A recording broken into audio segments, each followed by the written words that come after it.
पूर्णिमावास्यामास देवी देवपत्नी था। इस पुरी में राज्य को समृद्ध करने वाले महाराज दशरथ उसी प्रकार निवास करते थे जिस प्रकार स्वर्ग में कौन निवास करता है? इंद्र निवास करते हैं। तो इंद्र का वर्णन आता है उनके राज्य का, जिस तरह से स्वर्ग में इंद्र निवास करते हैं बड़े शौक आराम से, बहुत ही उनके 1000 तो सभासद हुआ करते थे इंद्र के। उसी तरह से राजा दशरथ भी बहुत ही बढ़िया तरीके से वहाँ राज्य करते थे और निवास करते थे। कपाट तोरण बलीन सुविभक्तांतराणाम सर्वयंत्र युद्धवतीन उषितां सर्वशिल्पिनी। यह नगरी तोरण द्वार और सुंदर चौड़े बाजारों से युक्त थी। सब प्रकार के यंत्र वहाँ विद्यमान थे तथा नाना कला विशाल शिल्पी वहाँ वास करते थे। तो ये जो शिल्प कला चलती है, ये कोई आज तो यदि अयोध्या नगरी के बारे में आप पढ़ लेंगे सुनेंगे तो ऐसा होगा कि आज तो कुछ भी नहीं है इस तरह का।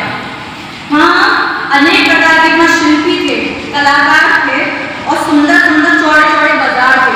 हमारे यहाँ का बाजार संकड़ा है या कहीं का भी, बड़े बड़े शहरों में भी जो बाजार है उनकी सड़कें कितनी पतली पतली होती हैं, लेकिन बाजार और जो मुख्य मार्ग पे है रोड पर जो है वही सही है। बाकी यदि बाजार कहीं के भी बाजार में चले जाए तो सब छोटी छोटी गलियों में बाजार बसे हुए हैं।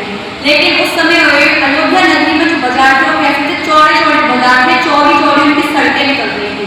तो सोचिए कितनी बड़ी वो नगरी होगी। उसमें सूत मागध और बंदी जन भी रहते थे। वह नगरी अत्यंत शोभायमान और देदीप्यमान थी। उसमें ऊंची ऊंची अटारियों वाले मकान थे। अटारियां कहते हैं मंजिलों को।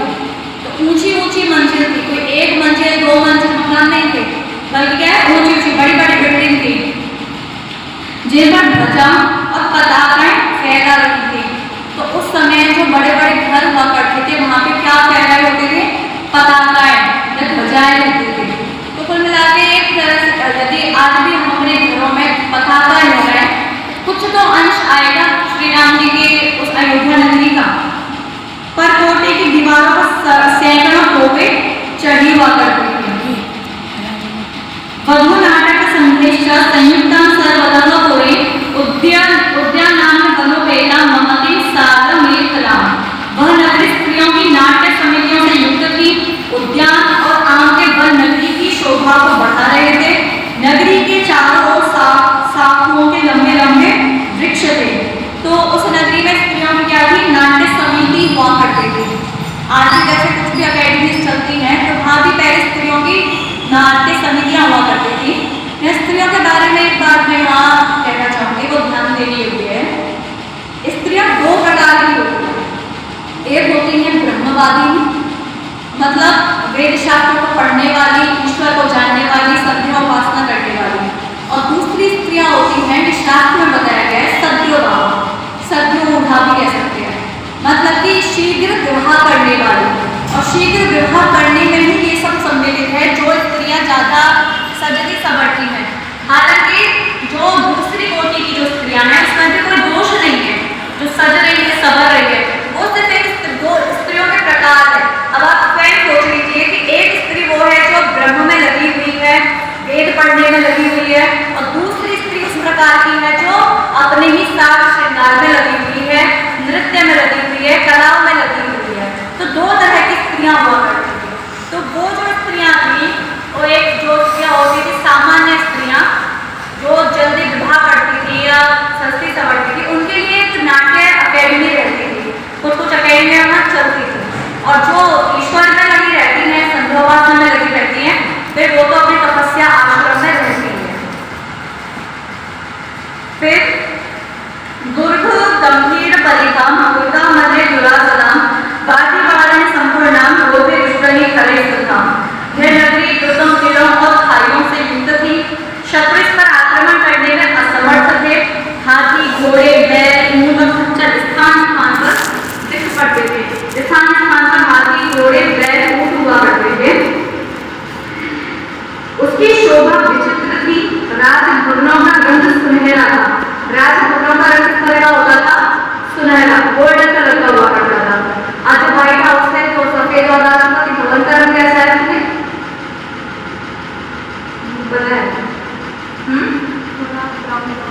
ब्राउन सही है। तो ये था गोल्डन कलर का, एक तरह से गोल्डन कलर कैसा लगेगा, सुनहरा रंग, जैसे कि किसी ने सोने का पानी चढ़ा दिया हो। नगरी में सुंदर स्वरूपवती स्त्रियां निवास करती थी। रत्नों के वहां ढेर लगे रहते थे। वहां 7 मंजिल वाले मकान सर्वत्र दिखाई देते थे। क्या करें, राजभवनों को छोड़ दीजिए, उसकी बात नहीं हो रही, मकान की बात हो रही है। कौन से मकान?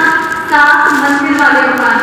यहाँ पर 7 मंजिल का मकान। तो वहां आम लोगों के भी मकान कितने ऊंचे होते थे? 7 मंजिल मकान। ये सबसे ज्यादा बता दिया। तो समझा क्या है कि लोगों के 3-4 मंजिल मकान तो होते ही होंगे हर किसी के, और तो ज्यादा ही धन खाने से कौन होगा? 7 मंजिल मकान। और राजभवनों में तो बाकी ही क्या है। वीणा नाविकानां विषमत्यर्थं पृथिव्यां ताम् अनुत्तमम्। वह नगाड़े, मृदंग, वीणा और कणक आदि वाद्यों की ध्वनि से सदा प्रतिध्वनित हुआ करती थी। पृथ्वी तल पर उसकी टक्कर की कोई दूसरी नगरी नहीं थी। आप एक नगरी की कल्पना कीजिए, जो इतनी, ये तो बता दिया, इतनी लंबी चौड़ी थी, इतने बड़े बड़े मकान थे। अब एक कल्पना ये कीजिए कि वहां हमेशा दुर्गुण पड़ी और इन सभी वाद्य यंत्रों की आवाज आ रही आती हो सुबह सुबह, और प्रत्येक घर में से वेद मंत्रों की ध्वनि निकलती हो। तो सोचिए वो कितनी सुंदर दृश्य हुआ करता होगा कि जहाँ प्रत्येक घर में से अग्निहोत्र की मंत्रों के, वेद मंत्रों की ध्वनियां गूंज रही है। और आज समय क्या है, आज हमारे घरों में से यदि बुखार जाए तो किसकी आवाज आती है? गानों की। घरों में भी गाने और दुकानों में चले जाओ, दुकानों में भी गाने, बाजार में भी गाने, बसों में गाने, हर जगह गाने। लेकिन उस नगरी की कल्पना करके देखिए कि जहाँ प्रातःकाल यदि कोई व्यक्ति चल भी रहा है तो वहां वेद मंत्रों की ध्वनि से आ रही है। तो ये हुआ अयोध्या नगरी का वर्णन। अब दशरथ राज्य का वर्णन है कि दशरथ जी किस तरह से अपने राज्य को संभालते थे। तस्यां पुर्यां अयोध्यायां वेदविद सर्वसंग्रहः दशरथो महातेजः वसवः जगदपालय। उस अयोध्या नगरी में वेदार्थ को जानने वाले, सब वस्त्रों का संग्रह करने वाले महातेजस्वी राजा दशरथ प्रजा का पालन करते थे। तो ये उस समय की बात है, हाल में किसी दशरथ के राज्य का विवरण किया है कि जिस समय दशरथ जी राजा थे। तस्मिन् पूर्वरे दृष्टा धर्मात्मात्मानो बहुश्रुताः नराः पुष्टाधनेन स्वैः अनुगताः सत्यवादिनः। उस पुरी में सब मनुष्य प्रसन्न, धर्मात्मा, बहुश्रुत, अपने अपने धन से संतुष्ट, निर्रोग और सत्यवादी थे। तो लोगों के बारे में बताया जा रहा है, लोग कैसे थे, हमारी प्रजा भी कैसी थी। तो प्रजा जी एक तो अपने धन से संतुष्ट थी। जो प्रजा अपने ही धन से संतुष्ट हो, अपने ही परिवार से संतुष्ट हो, तो दूसरे के परिवार पर, धन संपत्ति पर आंखें क्यों गड़ा के रखेगा? समझ में आ रही है? तो वहां की प्रजा कैसी थी? अपने परिवार से संतुष्ट थी, उसके पास जितनी भी संपत्तियां खुश थी। और निर्लोभ थी, कोई लोभ नहीं था। आज व्यक्ति को लोभ है इसलिए गलत काम कर लेता है। आज व्यक्ति को लोभ होता है इसलिए कोई भी किसी की सुपारी दे देता है, जान से मरवा देता है, या देश के साथ गद्दारी कर देता है। और आज व्यक्ति झूठे हो रहे, इसी कारण हमारा समाज में जो है एक तरह से जो राजकता होनी चाहिए, जो सत्यवादिता होनी चाहिए, जो समाज एक प्रभु समाज बनना चाहिए, वो समाज नहीं है। किस कारण नहीं है? हमेशा राजा का दोष नहीं होता, कुछ दोष प्रजा के भी होते हैं, कुछ दोष हमारे स्वयं के भी होते हैं।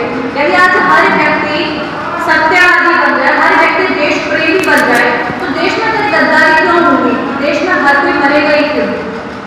तो ये बोल रहे हैं उस समय वहां जो प्रजा थी अयोध्या में, वो कैसी थी? निर्लोभ थी, सत्यवादी प्रजा थी। कश्चित आसीत् तस्मिन् पुरोत्सवे कुटुम्बेयो हि आसीत् भार्गवो अगवाश्व धन धान्यवान्। कह रहे हैं उस नगरी में कोई ऐसा पुरुष नहीं था जो थोड़े संग्रह वाला हो, मतलब कि प्रत्येक व्यक्ति के पास भरपूर संपत्ति थी। कोई भी ऐसा व्यक्ति नहीं था जिसके पास थोड़ी संपत्ति हो।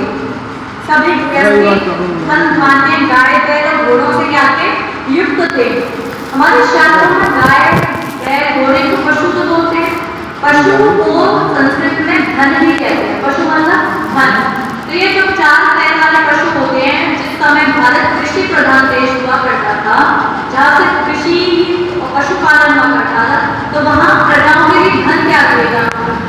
गाय घोड़े बैल होंगे।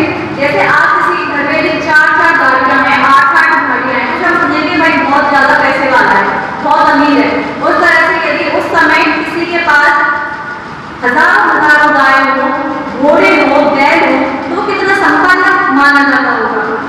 उसकी संपत्ति पशुओं से थी।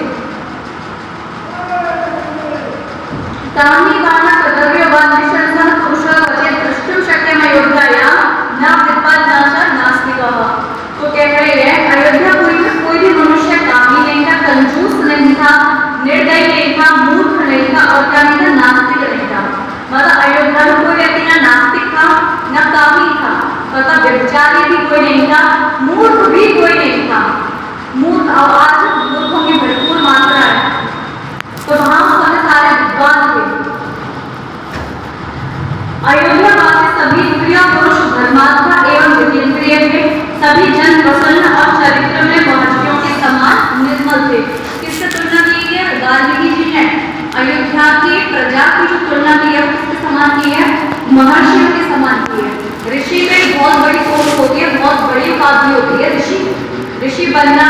हर कोई व्यक्ति ऋषि नहीं बन सकता, लेकिन महर्षि वाल्मीकि जी ने स्वयं ऋषि होकर जो आम जन थे, जो हम जैसे साधारण मनुष्य थे, उनकी भी तुलना किससे कर दी? महर्षियों से। क्यों कर दी? क्योंकि उनके मन किसकी तरह थे? ऋषियों के तरह उनके मन निर्मल थे, छल कपट नहीं था उनके मन में। अयोध्या में कोई भी ऐसा व्यक्ति नहीं था जो कानों में कुंडल, सिर पर मुकुट और गले में मानव धारण न करता हो। तो इसका मतलब हर व्यक्ति का कुंडल कौन व्यक्ति पहनता है जिसका कर्ण भेद संस्कार हो जाता है, तो प्रत्येक व्यक्ति का कर्ण भेद संस्कार होता था। तो हर व्यक्ति वहाँ पे क्या था? कानों में कुंडल पहन के रखता था। ये तो टीवी सीरियल में भी मिल जाएगा। कुछ नहीं तो साक्षात उदाहरण वहाँ भी दिखा देते हैं कि महाभारत में रामायण कभी लोग जो आ रहे थे वो क्या थे? कानों में कुंडल पहन के रखते थे, सिर पर मुकुट बांध के रखते थे।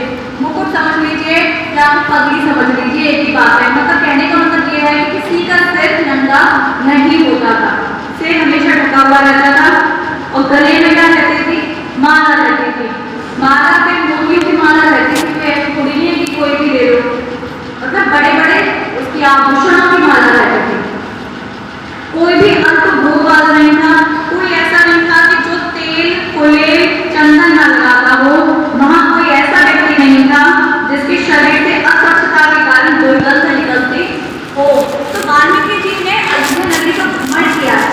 वो केवल एक राम जी के पास नहीं रहे, अयोध्या नगरी में जनमानस के पास रही है, जो साधारण लोग थे उनके पास रहे होंगे, तभी तो इतनी सारी गहरी गहरी बातें लिख दी उन्होंने कि किसी व्यक्ति के तन से बदबू नहीं आती, मतलब सभी सुगंधित रहते थे, तेल लगाते थे और चंदन लगाते थे। देखिए चंदन जो है, यदि आप धर्म का